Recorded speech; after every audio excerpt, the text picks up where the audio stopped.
Boa noite, vamos saudar os nossos telespectadores. Nós vamos a partir de hoje transmitir o nosso estudo dos Espíritos. É claro que nós entramos aqui no estudo na pergunta 128 e o estudo anterior, as perguntas anteriores, irão ser gravadas e lançadas no ar também a seu tempo. Bem, estamos só a fazer esta apresentação hoje para vão acompanhando este nosso estudo, o estudo que está neste momento reservado aos trabalhadores da ABSED, aos trabalhadores da Associação, e é portanto visa naturalmente, conforme Jesus disse, espalhar mais o conhecimento da verdade para que a verdade nos ajude a libertar. Então, bem-vindos. Nós vamos então começar este estudo exatamente na pergunta onde ficamos, que é um capítulo que trata dos anjos e demónios. Anjos e demónios, nós vimos de lá atrás, nós começamos quem é Deus, os Espíritos e por aí fora, até chegarmos a este capítulo, que é realmente sobre os anjos e os demónios. É a pergunta 128. É assim, os seres a que chamamos anjos, arcanjos, serafins, formam uma categoria especial da natureza diferente dos outros espíritos. Quando a maior parte militou na Igreja Católica e também nas outras igrejas cristãs, aprendemos que, de facto, a corte celestial era constituída por Deus e depois os anjos, os querubins, os serafins. E ficamos com a ideia que realmente Deus tinha criado um conjunto de pessoas à margem de todas as outras, os beneficiados, ou digamos assim, os escolhidos, para o assessorarem nessa tarefa. É claro que nós, quando começamos a estudar Deus, não é, na teologia, quer dizer, é uma presunção que realmente devia ser um bocadinho ponderada por aqueles que a fazem, porque estudar Deus, quando nós nem sequer sabemos estudar o homem, ou ainda não temos toda a visão do estudo do homem, é uma presunção demasiado complicada. Então nós temos que conhecer que Deus não criou seres especiais na criação. Deus criou os espíritos. Os espíritos somos criaturas de Deus, somos criados por Deus e portanto, fomos criados todos simples e ignorantes. A condição que aqui apresentam os seres a quem nós designamos por arcanjos, querubins, serafins e por aí, foram espíritos que evoluíram, que chegaram a esse nível de perfeição. Onde é que isto começa? Não nos cabe a nós analisar essa questão, onde é que começa. Porque nós não temos essa capacidade, não temos, digamos assim, uma estrutura mental que nos permita compreender a divindade. Não é uma coisa que está, a comparar um garrafão de água do mar com toda a imensidade da água do mar na terra, na água salgada da terra. Agora imaginemos que há muitas moradas na casa do Pai e agora quantas casas, quantas moradas, quantos planetas terão condições como a Terra, alguns já foram descobertos, isto é, com a atmosfera e com a água e com a parte material idênticas. Não quer dizer que sejam exatamente iguais, mas na verdade da Terra nós temos aqui vegetação que é própria da Beira Alta, outra que é própria do Alentejo, outra que é própria da Austrália, outra que é própria de outros países, e não são todos iguais. Nós temos aí árvores que não são originárias de cá, não é? Temos algumas que estão, como é o sobreiro, o castanheiro, mas outras não são, o pinheiro, o eucalipto foram trazidos para cá. Esta variedade no universo está ainda muito maior, estamos muito longe de conhecer o que há na Terra, ainda hoje estão a descobrir coisas novas, que fará agora nessa imensidade do universo. Uma pergunta que Kardec coloca aos espíritos é esta: seja que chamamos anjos, arcanjos, serafins, formam uma categoria especial? E os espíritos dizem não. E a resposta é perentória: não. São os espíritos puros. Nós vamos evoluindo desde o primitivismo, desde os espíritos primitivos e por aí fora, passando pelas expiações, provas, regeneração, mundos felizes, até chegar aos mundos divinos. Portanto, é nesta condição que nós progredimos até chegar à perfeição. São os espíritos puros os que estão no mais alto grau de evolução e reúnem todas as perfeições. Nós imaginamos, não podemos agora concretamente dizer, imaginamos, quando os espíritos chegam a este mundo, divino, e portanto atingem a condição de puros, é a altura que na multiplicação imensa do universo serão nomeados como Cristos, como intermediários, para determinadas moradas que vão sendo criadas em número infinito. E aí, com Jesus, que chegou à perfeição, não é? E a quem foi dada a incumbência ou a missão de pegar na Terra, no seu primitivismo, na sua origem, e depois acompanhar a evolução das espécies, a evolução primeiro da cimentação dos magmas e dos minerais, depois o surgimento dos vegetais e dos animais. Portanto, foi esse acompanhamento que esse Espírito de Jesus, ao chegar à pureza, foi envolvido disso. E há muitos Cristos pelo universo. Cada morada da casa do Pai tem um governador. Governador que, na significação do Cristo, é um médium, é um intermediário entre Deus e as humanidades de cada um dos mundos. A palavra anjo desperta geralmente a ideia de perfeição moral.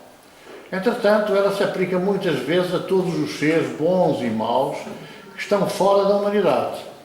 Diz-se anjo bom e anjo mau, o anjo de luz e o anjo das trevas. Neste caso é sinónimo de espírito ou gênio. Aliás, era o que Sócrates defendia, e já vão 2500 anos. Sócrates dizia, na sua linguagem, não é? Que agora ainda se confunde muito, que era grego, se calhar um grego mais antigo, mais arcaico, ele dizia que todos somos espíritos ou gênios, na palavra daimon. Daimon quer dizer espírito ou gênio. E, portanto, esta questão que aqui se aplica, que se fala anjo bom, anjo mau, o anjo da guarda, o anjo protetor, por aí fora, são espíritos. Neste caso, é sinónimo de espírito ou gênio. Tornámo-lo aqui, na sua melhor acessão, isto é, os corbins, os serafins, por aí fora, os anjos bons. São os espíritos superiores que atingiram realmente a perfeição. Temos que constatar, provavelmente, são tudo hipóteses que a gente coloca, e alguns desses espíritos que chegaram à perfeição, não é? Na sua experiência, na prática que levaram da sua evolução, poderão estar alguns escalados, numa proximidade de evolução, escalados para servirem de assessores de Jesus, o Cristo para a Terra. Poderá acontecer. Mas, quer dizer, como é que isso é? A gente não consegue imaginar. Pode fazer filosofia. Talvez seja assim. Talvez possa ser. Talvez, se calhar, é. Mas, em concreto, nós pouco sabemos do mundo que está acima do nosso, ou do plano que está acima do nosso, que é o mundo da regeneração. Nós pouco sabemos daí. Também só imaginamos. Agora imaginem, não é, o que está mais acima, pois mundos felizes, mundos divinos. Imaginem como é que nós podemos imaginar. É uma imensidade, ou é um oceano no meio de uma gota d'água. A pergunta 129, que Kardec questiona, eu recordo que estas questões foram colocadas por Kardec em muitos grupos, alguns grupos não localizados na França. Às vezes a gente pensa que isto foi tudo feito, a crucificação foi toda construída por um grupo que tinha ali Kardec, com as meninas de 14 anos e tal, que estavam ali e aquele interrogado mesmo, enfim, inocentes, e foi tudo ali. Não foi. Kardec coligiu as respostas a perguntas que ele fazia para vários grupos, aproximando as respostas umas das outras, e depois sintetizou-as naquilo que é então a codificação. Os anjos percorreram todos os graus da escala, percorreram todos os graus, mas como já dissemos, uns aceitaram a sua missão sem murmurar e chegaram mais depressa, outros gastaram um tempo mais ou menos longo para chegar à perfeição. É usual dizer-se que Jesus fez uma evolução em linha direta, isto é como um estudante que começa na pré-primária agora, não é? Começa a aprender aquelas coisinhas e então vai subindo, primeiro ano, segundo ano, terceiro ano, quarto, 12º ano, para aí fora, até chegar ao máximo, ao topo, digamos assim, da educação ou da instrução. Assim é essa questão. Passaram sem chumbar, sem repetir o ano, não é? Passaram sempre de ano. Aqui também é a mesma coisa, quer dizer, há linhas diretas de evolução. Jesus terá sido essa linha direta, não na Terra, porque Jesus só encarnou na Terra, não vinha encarnou. Mas naturalmente que todos os espíritos que chegaram a essa perfeição, tanto chegaram à condição de espíritos puros, porque, voltar a recordar, há espíritos puros e há espíritos impuros. Dentro dos impuros depois há uma série de classes, mas quando chegam à condição de puros, né, à perfeição, uns chegam mais depressa, outros chegam mais devagar. Uns, por exemplo, para fazer determinado percurso evolutivo, demoram 3 reencarnações e outros, reencarnação, vão sempre subindo, sem estacionar, sempre evoluindo. Então é o que dizem que os espíritos percorreram todos os graus, mas como já dissemos, uns aceitaram a missão sem murmurar e outros chegaram mais depressa, outros gastaram mais tempo. né? Chumbaram um ano, andaram a repetir, mais ou menos, tiveram que levar umas cacetadas nas orelhas para ver se acordavam para terminar a realidade. Agora, todos passam até lá. Todos nós, para chegarmos lá, passamos por esses vários graus. É claro que ainda bem, né? Há muitos que vão mais à frente, que fazem mais esforço, que sacrificam mais, que trabalham mais, etc. E outros que vão mais ou menos. Um dia, quando eu for velho, eu penso nessas coisas da religião. Isto é uma frase que se diz muito, quando a gente tem os 30, 40, até aos 30 nem se pensa nisso. Depois dos 30, a gente já vai dizer, não, um dia a gente vai se preocupando com isso, da religião e tal. A ver, não há tempo, a gente intercepta algum caminho e parte mais cedo. Se, agora a pergunta 130, se a opinião que admite seres criados perfeitos e superiores a todos os outros criaturas é errada, como se explica que ela esteja na tradição de quase todos os povos? Nós confundimos aqui muitas coisas. Por exemplo, é normal dizer-se que a Bíblia é o livro escrito por Deus. Não é verdade. Isso não é verdade. Mas naquela época, para que as pessoas aceitassem sem discutir, então era obra de Deus. Aliás, nós vamos encontrar em todo o Antigo Testamento referências curiosas. Por exemplo, e depois foi num estudo que foi feito pelos sacerdotes, alguns nomeados do antigo judaísmo, não é? Nós vamos encontrar muitas referências a duas palavras que aparecem: Elohim e Jeová. Houve uma discussão muito acesa, sempre que houve revisão dos textos do Antigo Testamento, sempre houve discussões acesas. E porquê? Porque a palavra que aparecia nos textos mais antigos era Elohim. Só que deram-se conta que Elohim é plural. Elohim é plural. É uma coisa que dizer vara. Uma vara é um monte de porco, não é? Um bando. Então Elohim eram espíritos, eram muitos deuses. Aliás, Jesus diria mais tarde, todos podem ser deuses. Sempre que aparecia o porta-voz dos espíritos, ao falar ele dizia, nós somos Elohim, espíritos. A certa altura, e nós notamos em algumas referências, por exemplo, o aparecimento dos espíritos sobre a sarça, ou noutras passagens do Antigo Testamento, nós vamos encontrar nos mais antigos textos Elohim e nos mais recentes, depois das revisões, Jeová. Porquê? Porque Jeová, ou melhor, Yahvé, era a palavra judaica, não é? Yahvé é Deus, Elohim é Deus. E a grande confusão era esta, era Deus. E muitas vezes eles afirmavam que eram príncipes dos exércitos de Deus e os tradutores diziam que não era nada príncipe, que era Deus, era o próprio Deus. É uma questão semântica e às vezes até é uma questão até de filosofia, porque há muitos oradores que dizem, nós somos da opinião que nós é uma referência a eu.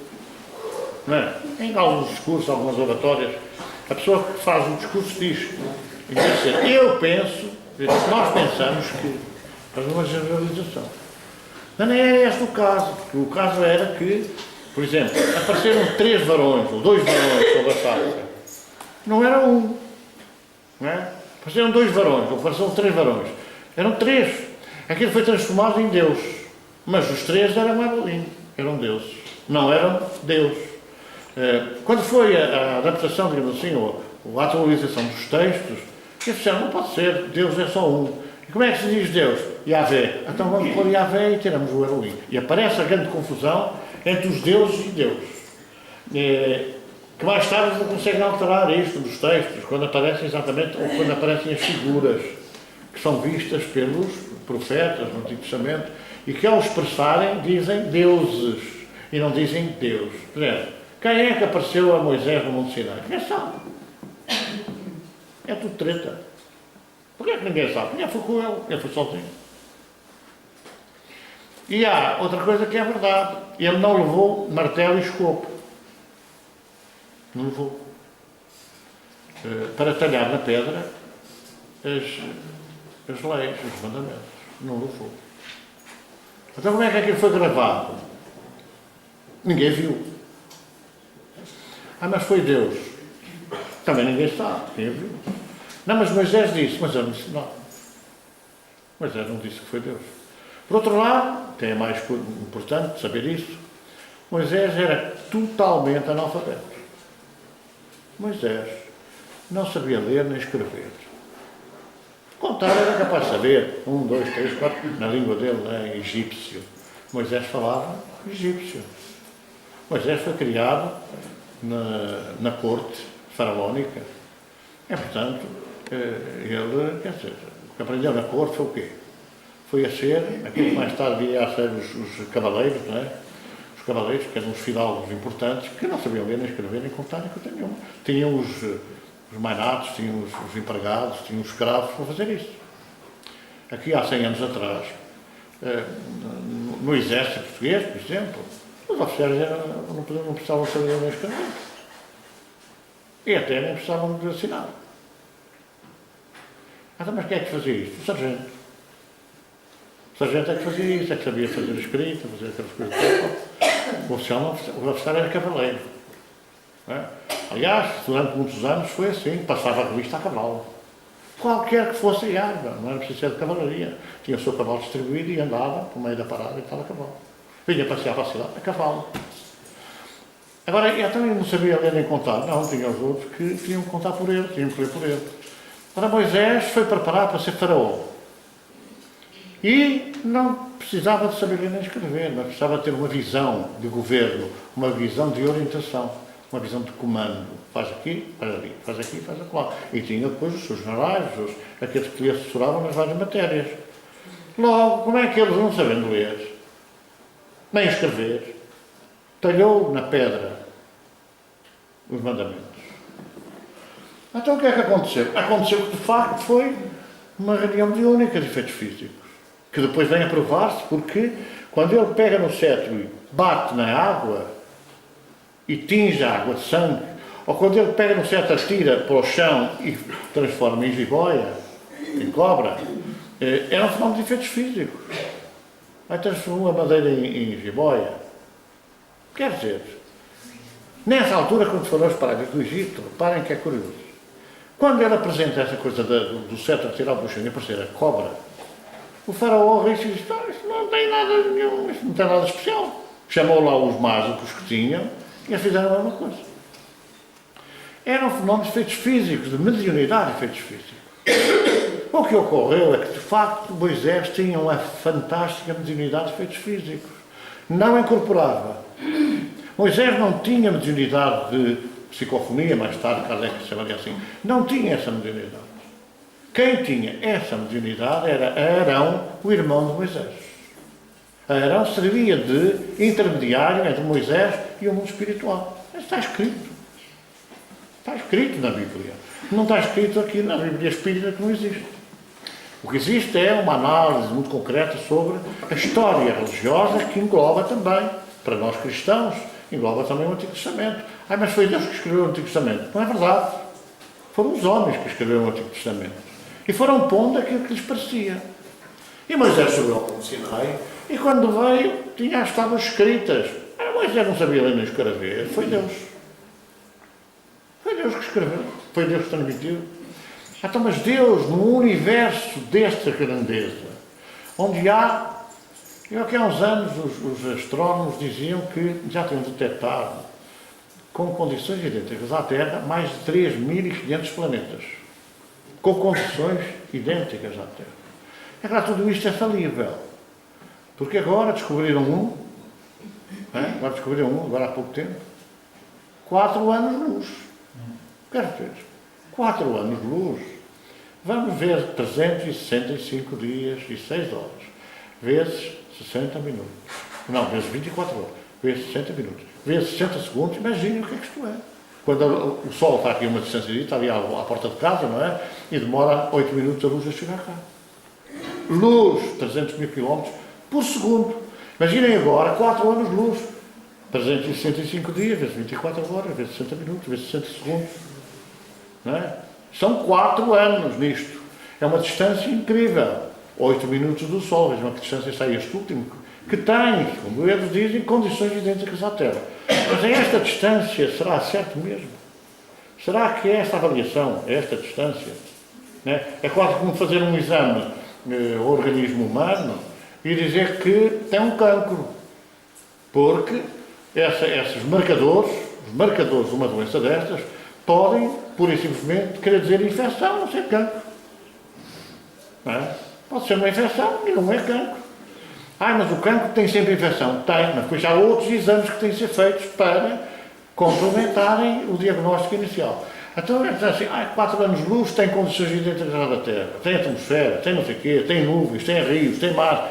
Ainda não está muito bem, porque ainda dizem, por exemplo, que Marte não está muito garantido que não haja rios na superfície de Marte. Ou outros que são cobertos por uma camada densa de nuvens que não se consegue ver. Portanto, tudo isto são suposições. 2 e 2 são 4, 4 e 4 são 8. Vão ali aqui de ginástica mental e admitem. Mas neste momento não é muito fiável, no meu entendimento, não é muito fiável aquilo que se diz. Se fosse 4 anos de luz há 2500 anos, estava tudo engatado. Porque naquela altura, um ano eram 27 dias. 2. Portanto, nesta análise, enfim, histórica, temos de ter alguma reserva naquilo que a gente vai afirmando. Então, admite seres criados perfeitos superiores a todas as outras criaturas é errada, como se explica que ela esteja na tradição de quase todos os povos. Porque quase todos os povos, que os espíritos são perfeitos? Claro que não são perfeitos. Quem são os espíritos que nos assessoram na Terra? Quem são os espíritos que andam à nossa volta? São espíritos que, no máximo, ou melhor, vamos admitir que alguns estão acima já em mundo ou em plano de regeneração, mas estão em expiação e provas. Portanto, há um limite de conhecimento, que esbarra na fronteira com o mundo de regeneração. Não é? E, portanto, há muita coisa que alguns já sabem do mundo de regeneração, é uma faixa, digamos assim, de sobreposição, já sabem alguma coisa, mas a maior parte das coisas ainda não sabem. Quando chegarem ao mundo de regeneração, com certeza que vão tendo acesso, como na Terra, então, há 2000 anos, estamos em expiação e provas. Os há 2000 anos não sabem aquilo que a gente sabe hoje. Não sabem. Quer dizer, matar era o pão nosso de cada dia. Hoje já não é bem assim.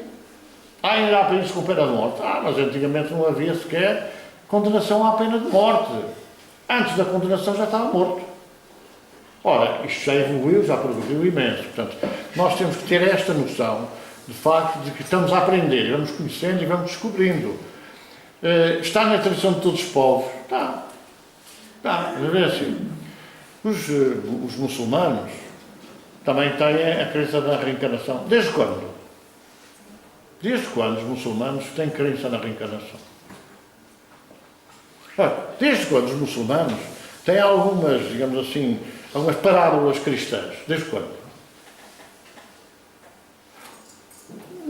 Naturalmente que Maomé, não é? Maomé, Alá é Deus e Maomé é o seu profeta. Maomé é do século VII, ou é do século VIII. Maomé é do século VIII. Foi Maomé com os seus exércitos que tomou a terra dos cristãos. Onde é que era a terra dos cristãos? Era a terra do Iraque. A terra do Iraque, que em grande medida é, digamos assim, onde nasceu a civilização mesopotâmica. Né? Que está ali naquele meio, naquele vale, que depois teve uma grande crise e obrigou os judeus a fugirem para o Egito, a recolherem-se ao Egito.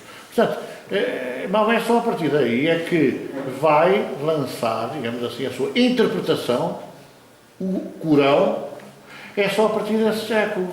E por isso é que aparece, por exemplo, a parábola da multiplicação dos pães e dos peixes, aparece no Corão como a parábola da multiplicação para algumas zonas daquilo que é mais, por exemplo, ao centro da África, aquilo que é mais vulgar ou mais comum a ver, que é as mangueiras e os mangos. Por acaso são mangueiros, que são um bocadinho diferentes da América tropical, da América do Sul, porque é uma fruta, mas é a fruta que está ali à mão de semear e que é às toneladas. E, portanto, era a fruta que matava a fome aquela gente. E então a parábola aparece como a multiplicação dos mangos. E Maomé estava ali a pregar, de repente os seus acordos diziam assim: Maomé, o povo está cheio de fome. que fazemos? Que temos aí? Temos aqui 5 mangos, trazemos cá. E ali fez uma oração a Deus, multiplicou os mangos, distribuiu pelos seus seguidores, que fizeram uma decisão, toda a gente ainda cresceram não sei quantos cestos de mangos. Ora, isto é devido onde? No cristianismo.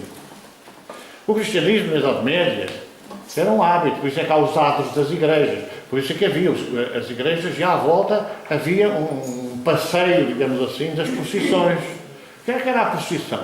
A procissão era o povo que ia à casa do pastor, do sacerdote, buscar para vir à celebração eucarística. Vinham em procissão, com o pálio, com aquelas coisas e tal, davam a volta à igreja, guardas da igreja, o povo todo atrás, em procissão, entravam pela porta principal até ao altar, onde era rezada a missa de costas para o público. Frente para o público tem 50 anos, ou 60 anos. Até aí era de costas, o altar ficava tudo de costas. É uma prática que hoje ainda é seguida pelos muçulmanos. Ainda vão buscar o padre a casa e levam-no ao recinto da oração, pode não ser a sinagoga, ou pode ser ao ar livre.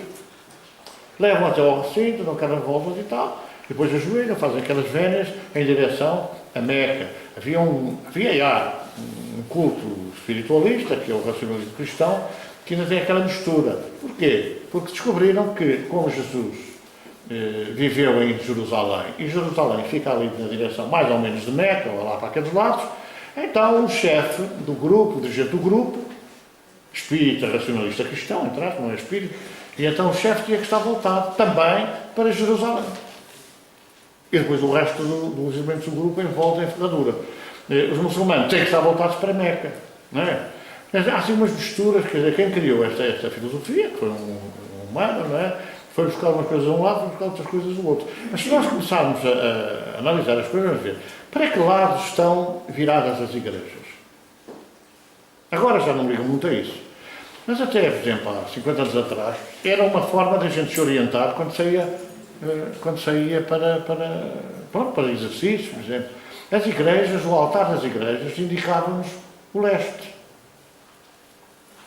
O leste. Portanto, a gente já sabia onde é que está o altar. Está virado para ali, é leste, norte, sul e não sei o quê. Porque as igrejas eram construídas sempre com os altares voltados lá para o lado de Jerusalém. Mas isto foi pronto. Quer dizer, os lugares santos, os lugares sagrados e tal. Então isto passou nas várias religiões, verdadeiros cristãos, vários protestantismos, por exemplo, mas também foi a intuição dos povos, o budismo, essa coisa toda. Claro que os budistas têm em Meca alguma... Não, já é outra coisa diferente. Já é outra coisa diferente. Como, por exemplo, Macau. Macau é uma palavra... Onde é que vem Macau? Como é que se lembraram os navegadores de pôr àquela cidade o nome de Macau? Santo nome de Deus de Macau. Não é? Macau é uma deusa chinesa. Macau. E quando chegaram junto ao mar, aportaram ali, no morro havia uma imagem de uma deusa chinesa, Macau. Eles perguntaram, quem é que é aquilo? E disseram, é a deusa Macau. Então puseram o nome de Macau, que é a origem chinesa. Mas é que isso tem interesse? É uma referência à deusa. Quer dizer, as intuições, as inspirações de cariz religioso surgiram em todos os povos, em toda a parte. E por isso é que aqui diz, como é que se explica que esteja na tradição de todos os povos? Porque as inspirações são dos espíritos, as intuições são dos espíritos. Os espíritos, não é? São as almas das pessoas que morreram. Portanto, tudo isto está numa simbiose, está numa engrenagem perfeitamente normal, perfeitamente compreensível. Porque é que há estas ideias? Porque estas ideias já vêm da tradição dos índios, não é? Os índios, se vai sabendo das tradições históricas religiosas dos índios, vamos encontrar pontos comuns. Em vários pontos do mundo vamos encontrar isso. Sendo que depois aparece aqui uma grande miscelânea. Porque nós, com certeza, que levamos o cristianismo a muito lado. E não foi só o cristianismo. Dizer hoje que o Japão tem 400 palavras, pelo menos, de raiz portuguesa, já vamos ver, tem, em japonês, palavras de raiz portuguesa. Como nós temos muitas palavras árabes. Como nas Filipinas, na Indochina, na Indonésia, por aí fora, na Nova Zelândia, por aí fora, há palavras em português. E há tradições religiosas que nós levamos. Tradições cristãs que depois se foram misturando. Claro que dizer que João de Brito foi degolado e foi retalhado e foi trucidado na Índia Hoje, a gente pensa assim, então, mas eles vieram cá para fazer um filme sobre João de Brito, tem uma grande catedral na Índia, que os indianos construíram, não foram os cristãos. Porque é evidente que é Goa, Damão, Vila, mas não é lá a catedral de João de Brito. A catedral de João de Brito não é nem em Goa, nem em Damão, nem em Vila. Portanto, é para perceber como esta mistura, digamos assim, o apanhar de determinadas ideias, que depois passam a ser comuns a muitas religiões, é esta simbiose, como é a mestiçagem, como é que é também a mestiçagem em termos rássicos. Fica sabendo que o teu mundo não existe de toda a eternidade. Né? Estamos ali a ver como é que esta coisa vem em todas as religiões. E que, muito tempo antes que ele existisse, já havia espíritos que tinham atingido o grau supremo. Então os homens puderam acreditar que foram sempre assim. Né? Como já havia outros mais evoluídos, então foram sempre mais evoluídos. E esta ideia, que surge em todas as religiões, é com isso, quer dizer, olhavam extasiados para aquelas figuras que às vezes viam. Como uma realidade humana. Os espíritos dizem que em todos os mundos habitados é o humanoide que prevalece. A ver assim, não, veio aí um fulano que tinha um olho no meio da testa, veio um extraterrestre que tinha não sei o que desta maneira e tal.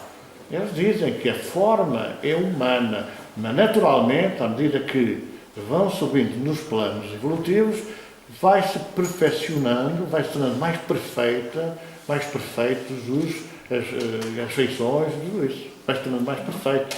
Quer dizer, aqui há 2000 anos e tal, por exemplo, então, mas há alguns, outros vê-se que a gente vai ver à distância e parece um macaco. Exatamente. Seres humanos. Agora já não se vê, por exemplo, o aperfeiçoamento da raça negra, por exemplo, não tem nada a ver a raça, por exemplo, negra do Brasil ou até da América do Norte, já não tem nada a ver com aquela raça africana, lábios grossos, mas não sei o que e tal, já não tem essas feições. Já há como que uma alteração genética.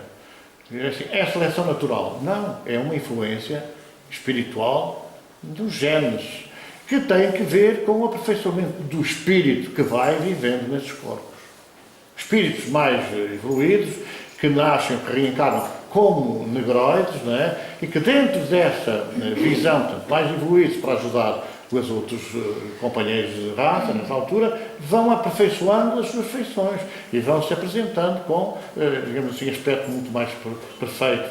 Nós vemos negros, absolutamente, só é a cor, se mudassem para branco, ficava em baixo. Nem se notava a diferença. Então os homens puderam acreditar que foram sempre assim. Os homens, não é só os europeus, não é? Há muita essa ideia que os europeus é civilização cristã e ocidental, não sei o que mais. Mas há muito cristão, parece que não foram, estava lá. Há demónios no sentido que se dá a esta palavra. Claro, o sentido que se dá, vamos ser claros. Qual é o sentido que se dá à palavra demónio? O sentido que se dá é espírito inferior, mau, de trevas, etc. É o que passou. O que passou para nós, demónio. Mas se a palavra original é daimon, vamos ver, não tem nada a ver com isso. Não tem nada a ver com aquilo que nós interpretamos hoje. Mas foi dada essa conotação. Daimon é espírito das trevas. Aliás, Sócrates dizia, todos temos um daimon bom, todos temos um daimon bom e todos nós somos daimon. Daimon era grego, ele expressava-se. Se hoje viesse reencarnar a falar em português, ele dizia espírito, não dizia daimon. Não é? Mas naquela época ele falava assim, quer dizer, a palavra que ele usava era daimon, espírito ou gênio. Há demónios no sentido que está esta palavra. Se houvesse demónios, seriam obra de Deus. É só 2 e 2 são 4, a gente depois a raciocinar. E às vezes coloca Deus numa posição de inferioridade. Não é assim, mas quando nós éramos católicos há 40 anos, há 30 anos, não sei o quê, a gente dizia aquilo numa naturalidade tremenda. Quer dizer, assim, era aquilo que nós ouvíamos, era aquilo que a gente interpretava, aquilo que a gente falava. Se houvesse demónios, seriam obra de Deus. Só para dar um exemplo. Por exemplo, a igreja considerava assim, e havia também uma filosofia, uma facção do rostanguismo, que é exatamente o Rostango, que escreveu os 4 evangelhos do Rostango, não é? Que foi, de alguma forma, o advogado que Kardec escolheu para defender as suas causas, na época, ataques ao espiritismo. Então ele escreveu os 4 evangelhos e a filosofia era a filosofia católica.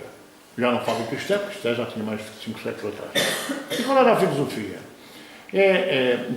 Nado e não criado. Não é? Que era aquilo que era atribuído a Jesus. Não foi criado. Não foi criado, era um fantasma. Não foi criado, era um agênere. Não foi criado, era um espírito com corpo fluídico, sem forma. Kardec diz na Gênesis o seguinte: se Jesus fosse o seu corpo fluídico, tínhamos enganado a todos. Não tinha sofrido, não tinha deitado sangue, não tinha passado aquelas complicações que passou, aquela tortura, enfim, aquele drama. Se fez de conta que passou, enganou-nos. Então é bom que a gente ponha de lado. Mas quem é que fez isso? Foram os homens, é que alteraram isso para o tornar Deus. Se houvesse demónios, teriam obra de Deus, e Deus seria justo e bom ao ter criado seres destinados eternamente voltados ao mal e infelizes. Vocês vão toda a vida ser maus, vocês vão toda a vida ser bons. Onde é que estava a justiça? Em pequenas coisas que a gente vê aqui, não é? Pequenas coisas que a gente vê aqui. Como é que a gente ia? Há um bocadinho disseram assim, então, há pessoas que têm crianças vão à frente. Mas há outras que não têm crianças que também vão. Há pessoas que têm um estatuto especial. Nestes pequenos pormenores, nós analisamos a injustiça. Imaginem agora como é que Deus fez uns maus e outros bons. Ora, como é que Deus fez uns deficientes e outros saudáveis? Como é que Deus fez uns miseráveis e outros vivem na opulência? Até estavam comida dentro dos porcos. Também precisam de comer, bem entendido? Então, isto seria um perfeito disparate. Se há demónios, estão no teu mundo inferior e noutros semelhantes onde residem. São esses homens hipócritas que fazem de um Deus justo, um Deus mau e vingativo, e que julgam ser desagradáveis pelas abominações que praticam em seu nome. Eu dizia, lembra-te que era jovem, era o Deus dos exércitos, não é? De quais exércitos?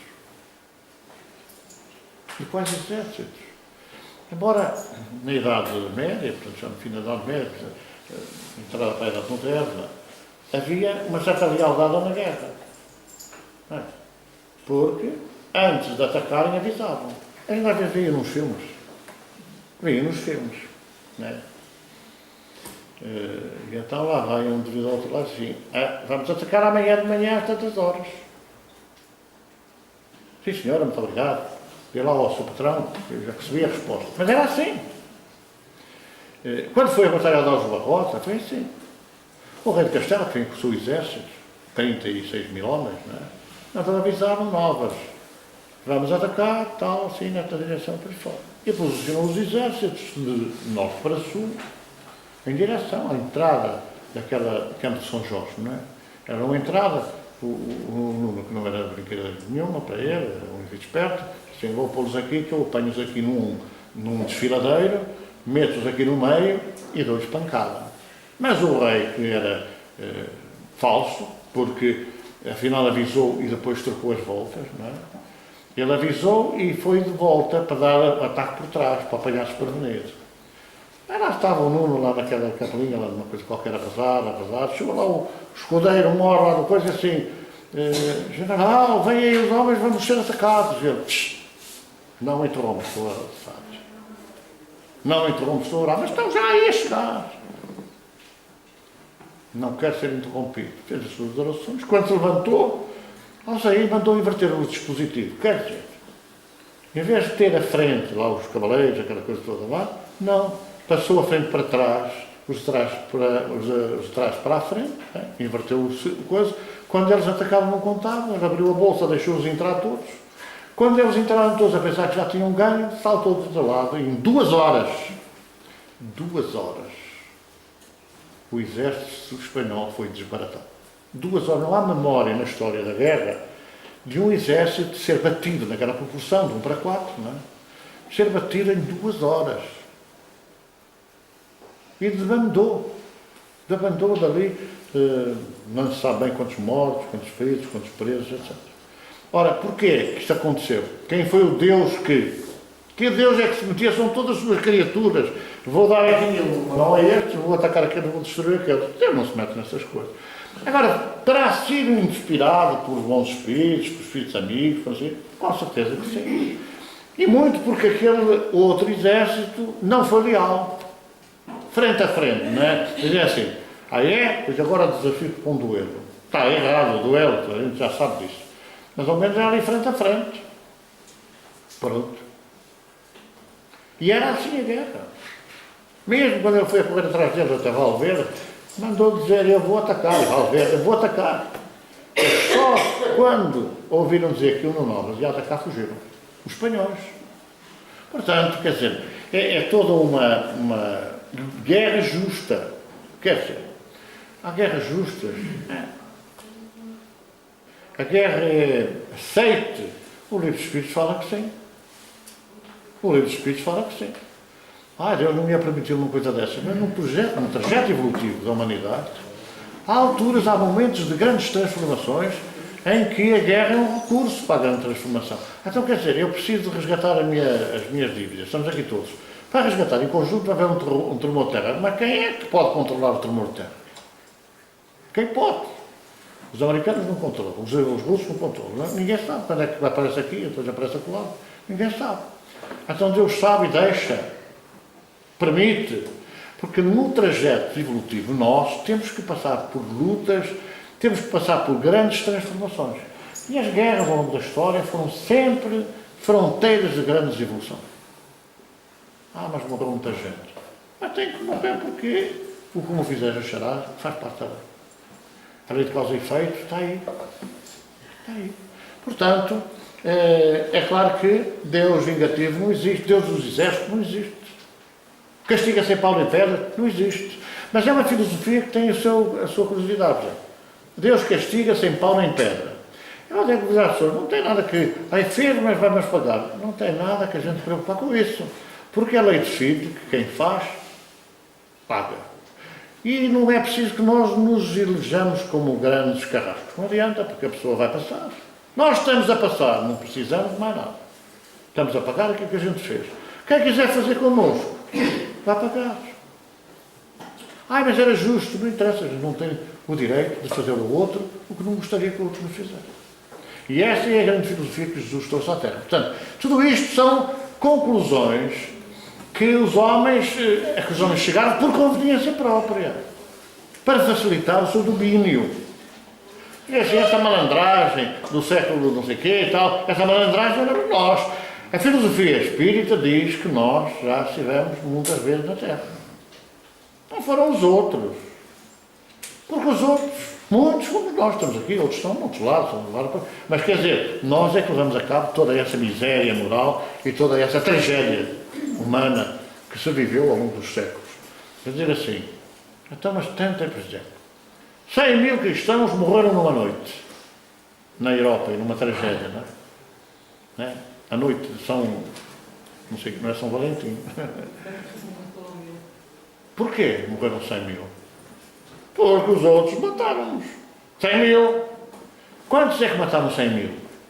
Quantos eram aqueles que mataram 100.000? Então mataram, o que é que vai acontecer a esses que mataram? Tem que acontecer o mesmo, porque, como fizeram as charadas, é lei. É lei, portanto, ao longo dos séculos seguintes, esses foram encontrando mortes coletivas. Mortes coletivas. Quantos morreram no desembarque da Normandia? Aquele dia de guerra, não é? Aquele dia de quantos morreram na praia? Hoje ainda há um ditado polaco que morreu na praia. Já ouviram isso? Quantos morreram na praia? Centenas de milhares morreram na praia. Toda a guerra deve ter levado perto de 25 milhões. 25 milhões de pessoas que morreram durante a Segunda Guerra Mundial. Não é grave, porque da Segunda Guerra Mundial até aos anos 60, mais ou menos, morreram na Europa do Leste mais de 25 milhões de prisioneiros e de perseguidos. Na Sibéria, por aí, naqueles países, foi tudo levado dos países dominados. Subjugados, morreram. Morreram tantos ou mais que morreram durante a Segunda Guerra Mundial. Portanto, quer dizer, como é que essa gente pagou ali com a morte? Não é? Eram inocentes. Não há ninguém inocente. Perante a lei de Deus, não é? Perante a lei dos homens, pois há, com certeza, coitadinhos, os 2 comandos morreram desta maneira e tal, não sei o quê. Quantos morrem nas estradas? Já às vezes assim, quantos morrem nas estradas todos os dias? Temos que fechar as estradas, temos que fechar as autoestradas, porque não se admite que haja pessoas a morrer nas estradas. Quantos já morreram nos incêndios? Temos que acabar com os bombeiros, não podem continuar. Não é? Não pode haver bombeiros, já estão morrendo já não sei quantos bombeiros. Mas às vezes é esta hipocrisia, é assim, não é? Os hipócritas, falamos há bocado da pergunta anterior, a hipocrisia está aí, campeia por aí. Então, nós é que criamos este Deus vingativo. Nós é que criamos esta filosofia, não é? O homem moderno ainda acredita que a Terra é o único planeta habitado. Eu não vamos fazer esse desafio que dá-me trabalho, é perda de tempo. Há pessoas que não vale a pena perder tempo. Mas se nós perguntarmos aí à generalidade das pessoas, não é? Se acreditam que a Lua tem, por exemplo, habitantes, não é? Há aqui muita gente que vai dizer que não tem, não é? Não é? Não se vê. Eu só acredito aquilo que eu vejo. É não ver lá. Embora, eu não sei se haverá aqui alguém que já tenha visto alguma vez a cidade de Tóquio. Não é? Entretanto, ela existe. Mas eu nunca vi. Eu só vejo naquilo que eu acredito. Bom, com certeza que há muita gente que não. Aqui, aquela estrelinha é habitada, aquela outra é habitada. É gente atrasada que pensa dessa maneira. Há muita gente que não acredita nesses mundos. Mas eu acredito que Jesus disse que há muitas moradas na casa do Pai. Mas as moradas que há na casa do Pai são as moradas da Serra da Estrela, das Coisas, do Alentejo e tal, muita gente acredita que são as moradas. Ou são as quintas, são as vivendas e são também os apartamentos. Alguns poucos lunáticos não creem porque os seus limitados sentidos e aparelhos já pesquisaram vários planetas e não encontraram vida. Por isso somos os únicos. Nós andamos, eu aprendi, acho que muita gente ainda aprendeu. Mercúrio, Vênus, Terra, Marte, Júpiter, Neptuno e Plutão. Agora parece que o Plutão afinal não é nada, quer dizer, é uma coisita que anda para lá perdida, um asteroide, já não é planeta. Já não é planeta porque é muito pequenino. Andamos tantos anos a afirmar isso. E agora parece que não, já não é. Mas agora já há outro que descobriram agora. Que raio andaram tantos anos e só agora é que encontraram. Não é fácil um ser humano pegar numa daquelas lunetas gigantescas, não é? Pôr a luneta ali e tal e começar a vasculhar o espaço. Imagina, vasculhar o espaço. Às vezes a gente pega uns binóculos para ver aí um rio, um ribeirozito, etc. E às vezes não vê uma pedra que está lá no meio do rio. Não vê uma árvore que não sei o quê. Não vê uma totinegra que anda por ali, ou meia dúzia de pássaros, não vê. Agora, nesta imensidão, o espaço, não é? Porque é assim, o que é o espaço? O espaço não é assim. O espaço é assim. Ainda por cima é assim, anda à volta. Como é que uma daquelas lunetas, às vezes, é por sorte? Por isso é que eles põem os nomes que têm, às vezes. É por sorte. Só agora é que apanharam lá não sei quantos, não é? Um ou outro planeta, parece que até tem possibilidades que tem a Terra. Porque é muito difícil. É escusado. É muito difícil. Porque quando apanham aquelas não é? Aquelas lunetas gigantes, não é? Aquela coisa, aquilo vai assim. Não é? Vai em cone, digamos assim, em forma cônica. E é assim, é para ali, é para ali, é para ali, é para lá. Às vezes é uma sorte tremenda apanhar uma mosca daquelas num infinito astral. Claro, há 300 anos ainda éramos o centro do universo. E continuamos a ser, porque, pelos vistos, o tal de Galileu Galilei, só em 1999 é que Sua Santidade o Papa João Paulo II o retirou do índex. Só aí é que o Papa veio dizer que, afinal, o Galileu Galilei tinha razão. A Terra não é o centro do universo. A Terra anda à volta do Sol. Mas também, pois, vírgula, mas a Terra também é o centro do universo. Porque a explicação é assim. Ele tinha razão, de facto a Terra anda à volta do Sol.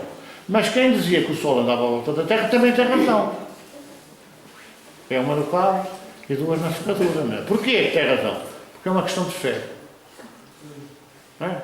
A explicação dada na altura é uma questão de fé. E eu tenho fé que é ao contrário, quando é ao contrário. Quando não é direito, é ao contrário. Fica com a tua, que eu fico com a minha. E nós ainda somos assim. Então, o Papa diz, pronto, está bem. Nós dispensamos essa coisa. 99. Eu era criança, já sabia que o Sol tinha um movimento aparente à volta da Terra. Parecia que andava à volta da Terra, mas afinal não, a Terra que andava à volta do Sol. O qual terminava ali acima, naqueles pontinhos brilhantes que o Criador tinha colocado para deliciar a nossa vida. Vocês reparem que às vezes as nuvens, essas nuvens, amanhã se calhar é um dia para isso, vamos lá ver.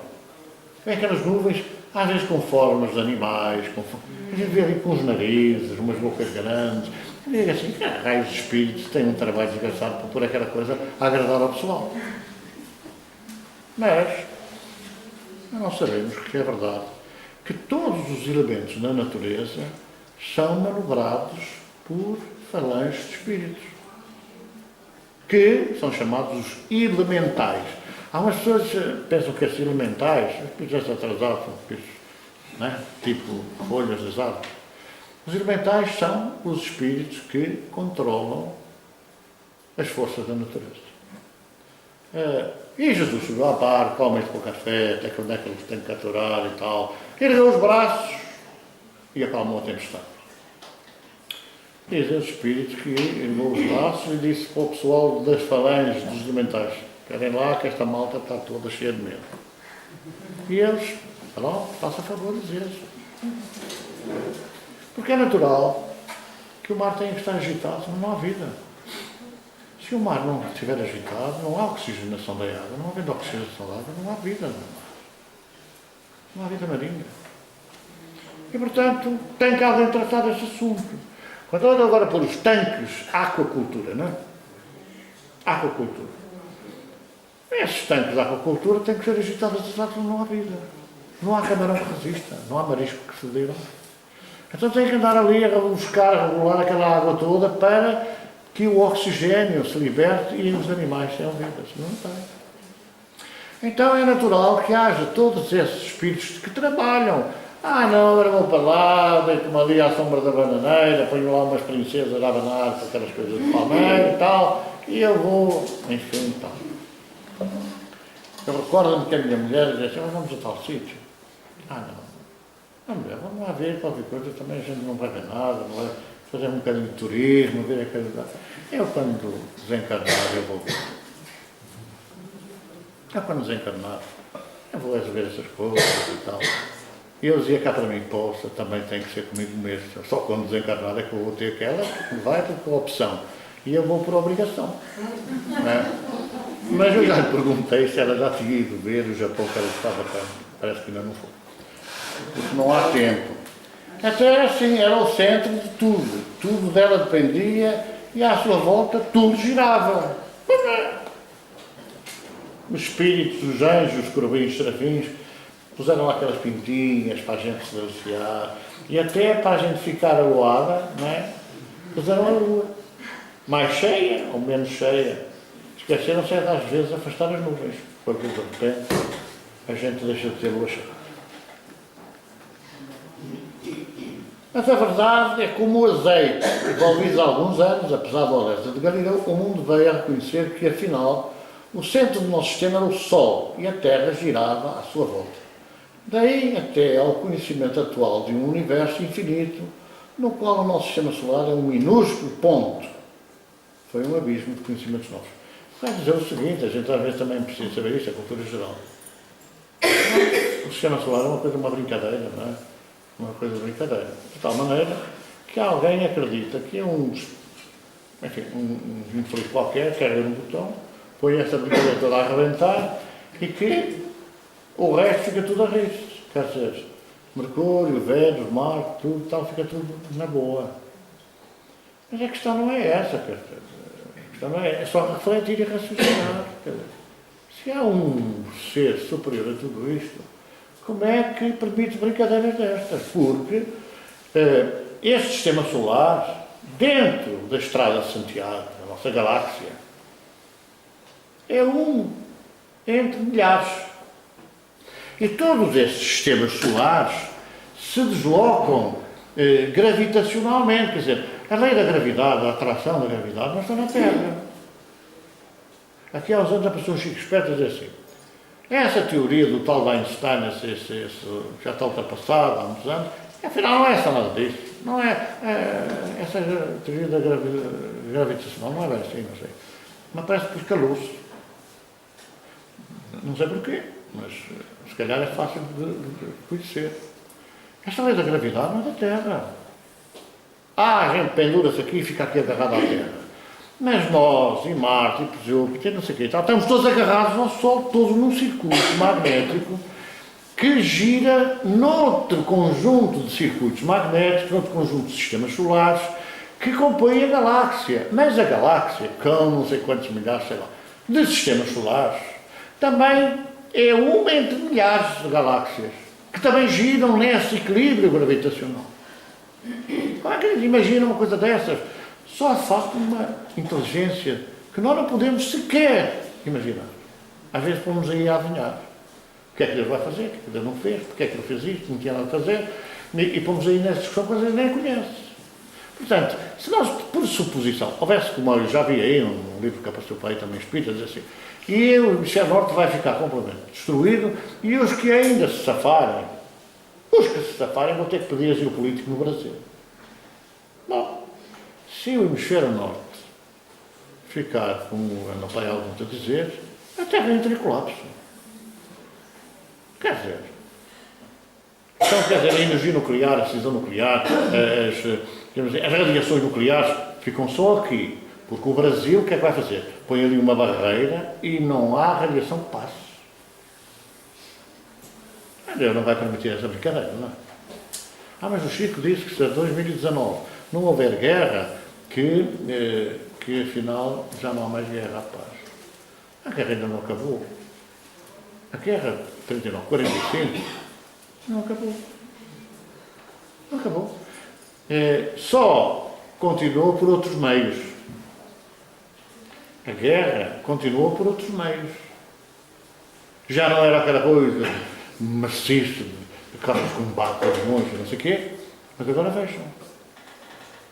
É mais pavorosa esta guerra que se perspectiva das explosões, das bombas, não sei o quê, é mais problemática, é mais angustiante, é mais desesperante do que a outra gente já se vem a uma divisão de carro, não sei o quê, para ir fora, tenta apanhar o autocarro e ir embora para lá.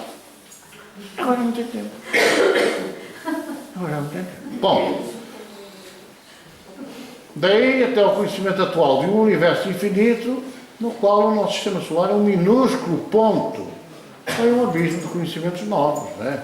Claro que o tal de Galileu, coitadinho, foi ameaçado que ia para a cadeira, não era a cadeira elétrica, naquela altura não havia, mas era lá para as fogueiras da Inquisição e calou-se, pronto, pelo sim, pelo não, deixa lá, que é preferível ter um pássaro na mão do que dois a voar.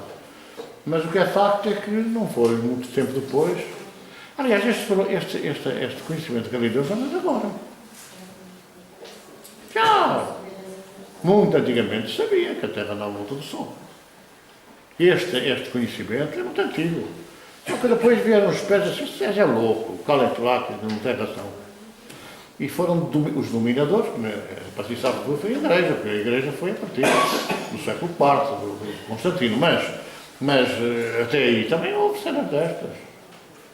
A astronomia que era conhecida e existia em Alexandria, e depois acabou por ser destruída pelos cristãos, pelos muçulmanos, pelos judeus, a Biblioteca de Alexandria tinha um repositório imenso de conhecimentos científicos sobre isso. E já nessa altura se dizia que a Terra andava à volta do Sol. Assim sendo, não sabemos muito bem o que ficou para trás, nem o que se vai passar no futuro. Ainda se acreditou hoje em dia que o primeiro ser humano foi Adão e que Deus se viu obrigado, por exigência do macho, a retirar-lhe uma costela para fazer a Eva. Coitadinho que estava muito, né? Estava em depressão. Estava deprimido. Não tinha com quem brincar. Então, pronto, arranjou. É fácil reconhecer a dificuldade da compreensão de verdades absolutas. Com certeza que... aqui, por acaso, esta coisa eu não sei bem, porque é uma maçã vermelha. Eu não sei se era uma maçã golda, naquela altura que o tal de Adão comeu. Para trás de Adão e Eva, tudo é misterioso. Hoje começa-se a acreditar que a Atlântida foi uma realidade. Começa-se a acreditar que foi uma realidade. Não é possível ir lá ao fundo do mar, 3, 4, 5, 10, 11 quilómetros de profundidade, saber se lá existem os edifícios. E porquê? Porque, naturalmente, naquela altura acredito, não sei se havia betão. Não é? Portanto, até as pontes de betão hoje corroem com a água, não é? E desmoronam. Mas o que é facto é que admite-se que, de facto, ali, para aquelas ilhas que há ali perto do Atlântico, na saída do Mediterrâneo, poderiam ser os picos da Atlântica.